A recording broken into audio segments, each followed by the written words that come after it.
Fala, pequeno pôneis, tudo bem com vocês? Eu sou o Natan e esse é o canal Física para P10. Estou aqui hoje para ajudar vocês do primeiro ano com as atividades do PET, volume 3, semana 1. Para o vídeo de hoje a gente vai falar do conteúdo dessa semana. A gente vai falar sobre o trabalho de uma força. E para isso o tio eu dividi o vídeo em algumas partes. Primeiro a gente vai falar dos casos particulares que existe trabalho, depois a gente vai falar do caso geral, do trabalho de uma força resultante e do trabalho de uma força variável.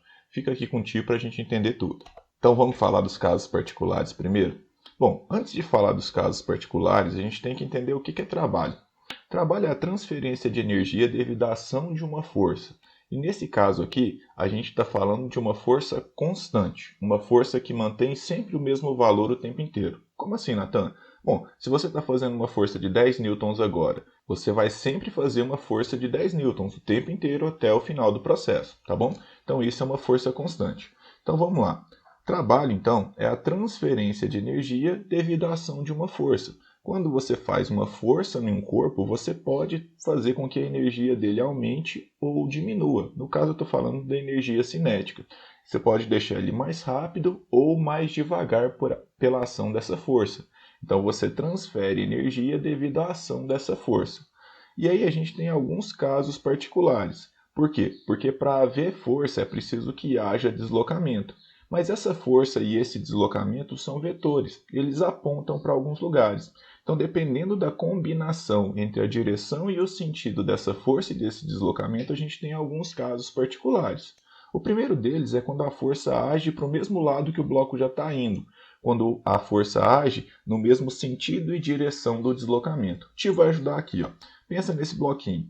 Você vai empurrar ele para a direita e ele vai começar a se mover para a direita. Então, a força e o deslocamento agem para o mesmo lado. Quando a gente faz isso, a gente ajuda esse bloco a se mover, a gente aumenta a energia dele. Nesse caso, a gente fala que o trabalho é positivo porque ele foi feito pela própria força. E esse trabalho positivo, ele aumenta a energia cinética do corpo. Estamos juntos até aqui, pessoal? Bom, Natan, e como que a gente calcula esse trabalho? Bom, o trabalho é força vezes deslocamento. Só lembrar que quem trabalha soa e quem soa fede, né? Então, o trabalho é a força, que é aplicada, a força constante, vezes o deslocamento, tá bom? Bom, força é medido em newtons, deslocamento é medido em metros e o trabalho é energia. Então, no sistema internacional, ele é medido em joule, tá bom? Bom, e qual que é o segundo caso particular aqui, Natan? O segundo caso particular é quando essa força não é para o mesmo lado do deslocamento, mas sim contrário. Então a gente tem que o bloco está vindo e essa força está agindo no sentido contrário ao movimento desse bloco. Ou seja, essa força dificulta o movimento desse bloco. Nessa situação, então, essa força ela realiza trabalho também, mas não aumentando a energia do bloco e sim diminuindo. Então a gente tem um trabalho negativo, uma vez que essa força ela diminui o trabalho do bloco.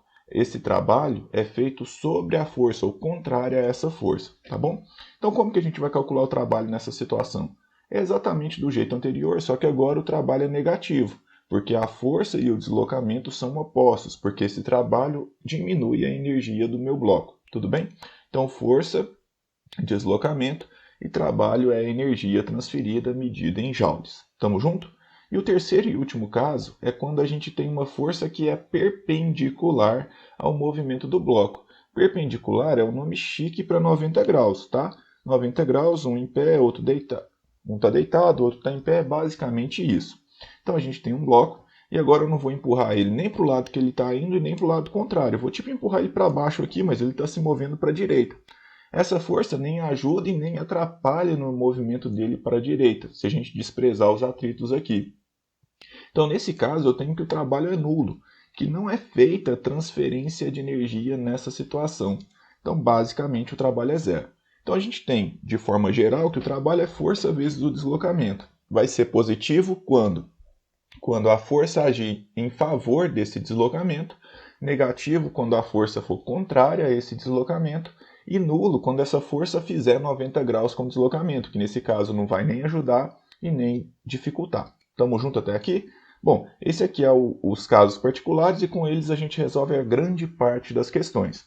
Mas vamos falar do caso geral, que é quando a força não é nem para o mesmo lado, nem para o lado oposto e nem perpendicular, quando ela tem um ângulo diferente dessas situações que eu coloquei. Quando isso acontecer, a gente vai precisar entender essa força que está atuando no bloco aqui, que não é nem para o mesmo lado. Vamos supor que a gente tem um deslocamento para a direita aqui, né? Essa força não é nem para o mesmo lado, nem para o lado oposto e nem perpendicular. Ela tem um ângulo aqui diferente. O que a gente tem que fazer? Bom, essa força aqui, vocês concordam comigo que ela é para cima e para a direita ao mesmo tempo? Se isso é verdade, a gente pode dividir ela, a gente pode trocar ela por duas. Uma que é o tanto que ela vai para cima e outra que é o tanto que ela vai para frente. É tipo pegar uma nota de 20 e trocar por duas. Duas de 10, por exemplo. A gente tem aqui que a gente tem uma força que não é muito interessante para a gente vai trocar ela por forças que equivalem a ela e que fazem o papel dela. Como que a gente faz isso, Nathan? Chama um processo de decomposição.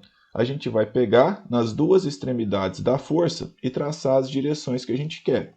Nesse caso, vertical e horizontal. Na outra extremidade, vertical e horizontal. Por que você fez isso, Nathan? A gente está delimitando o quanto ela vai para cima e o quanto ela vai para frente. Agora fica fácil a gente ver que ela foi esse tanto para frente e fácil a gente ver que ela foi esse tanto para cima. Então, quando eu faço isso, eu troco essa força F por dois pedaços, o Fx e o Fy. Pensando no deslocamento para a direita aqui, eu tenho que Fy não realiza trabalho, porque ele é perpendicular ao deslocamento. E eu tenho que o Fx sim realiza trabalho. Pensando nesse triângulozinho aqui, ó, eu posso usar cosseno, porque o Fx é o cateto adjacente e o F é a hipotenusa. Usando o cosseno de θ aqui, eu tenho o cateto adjacente, que é o Fx, sobre a hipotenusa, que é o F. Nesse caso aqui, eu fico que o Fx é o pedaço do F cosseno do ângulo, né, com o ângulo encostado. O Fx está encostado com o ângulo de referência. Toda vez que estiver encostado, a gente usa cosseno. Então, o Fx, a força que realiza o trabalho, ela é igual ao F vezes o cosseno do ângulo. Tudo bem? Então, como que a gente vai calcular o trabalho? Bom, o trabalho ele ainda vai ser F vezes D, só que no caso, o Fx, né? Que é o F vezes o cosseno de θ. Então, de forma geral, para um ângulo qualquer, a gente coloca o cosseno, porque o cosseno vai pegar o pedaço que realiza trabalho.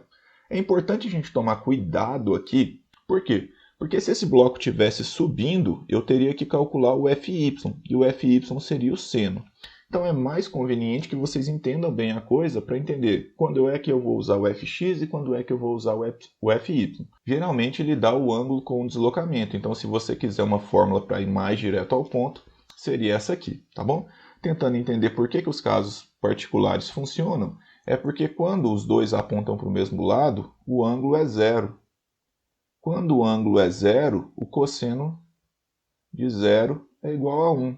Então a gente fica que isso aqui vai ser 1 e a gente vai ter que o trabalho é simplesmente F vezes D, como a gente já tinha comentado.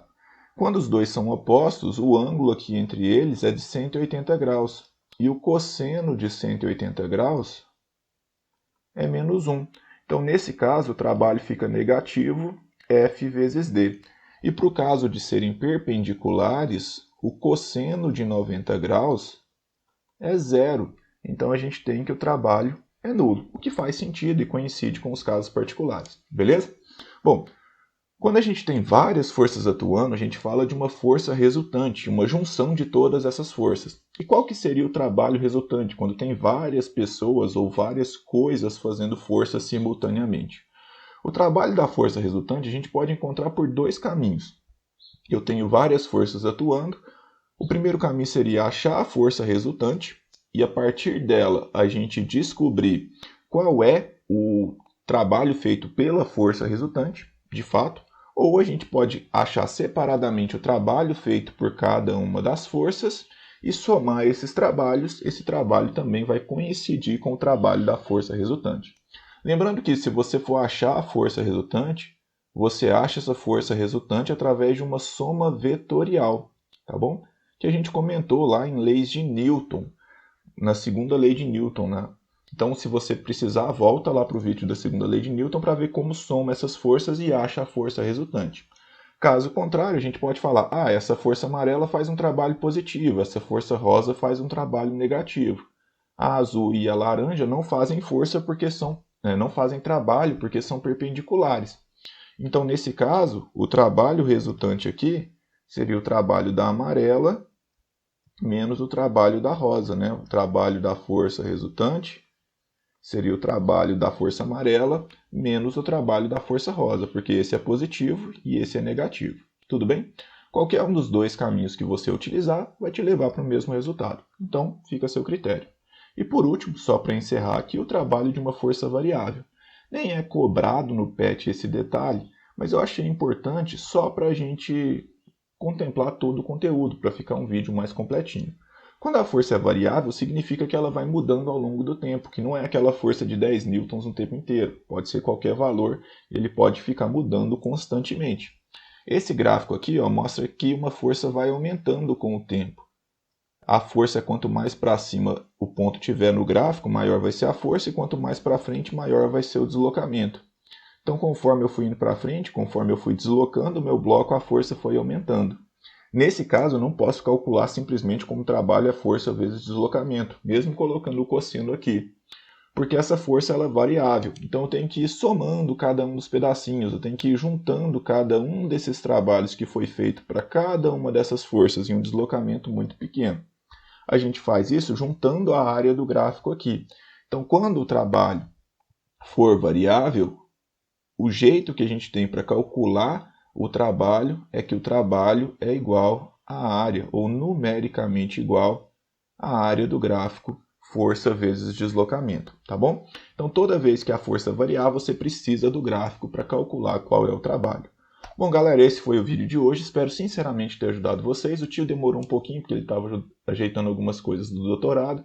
Espero que tenha dado tempo ainda. Assistam os próximos, compartilhem com os colegas, porque isso dá um trabalhinho para fazer e seria legal contar com o apoio de vocês, tá bom? Forte abraço, pessoal. Até mais. Tchau.